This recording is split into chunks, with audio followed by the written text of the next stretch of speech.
Hi, I'm Ron Smith, Technical Advisor for Isolated Power Specialists. This video addresses a unique problem concerning line isolation monitors that are located in the same panel. Let me repeat that. This video addresses a unique problem concerning line isolation monitors that are located in the same panel. Let's notice this panel configuration.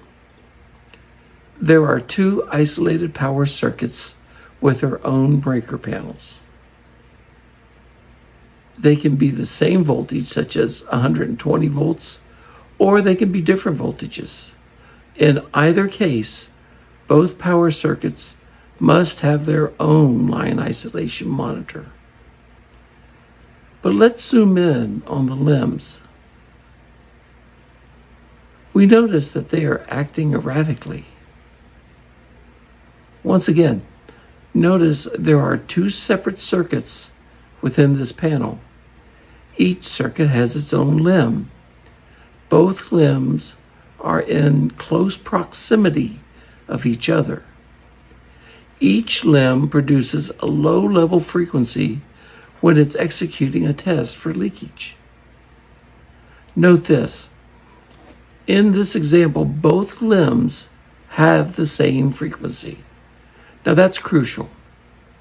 Both limbs have the same frequency. This is what causes the problem, because the frequency of one limb is induced erroneously into the other limb when it's testing for leakage, and vice versa. This is what's causing the erratic values. In most cases, to resolve the issue, one of the limbs will need to be replaced. This is a time and costly process of changing out one of the limbs and replacing it with a different one that has a different frequency. Now, however, if both limbs are isolated power specialists' new Century 5 limbs, the problem can be resolved in a few seconds. All Century 5 limbs are shipped with the dip switch set on setting A.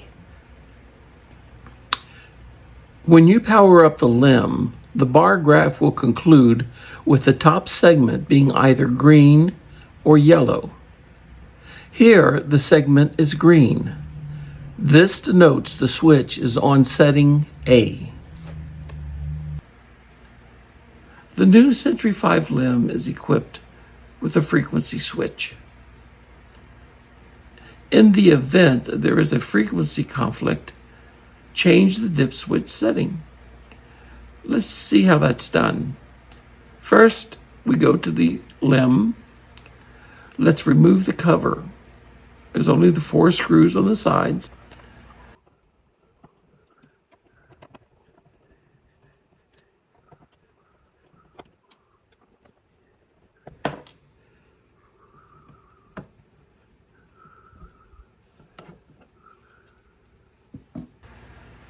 Now locate the dip switch here in the upper right portion of the limb.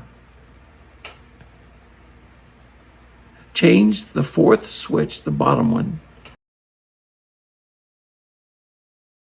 from off to on.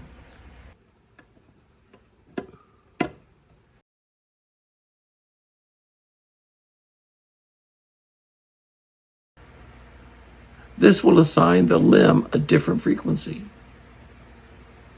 Now replace the cover.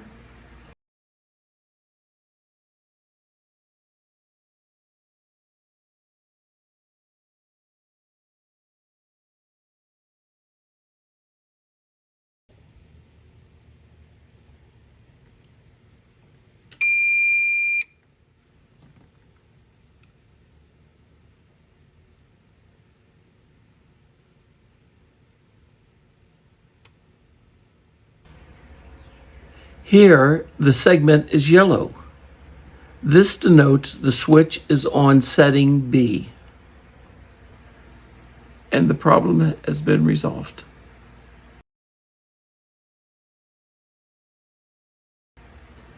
I hope this video was of help. Thank you.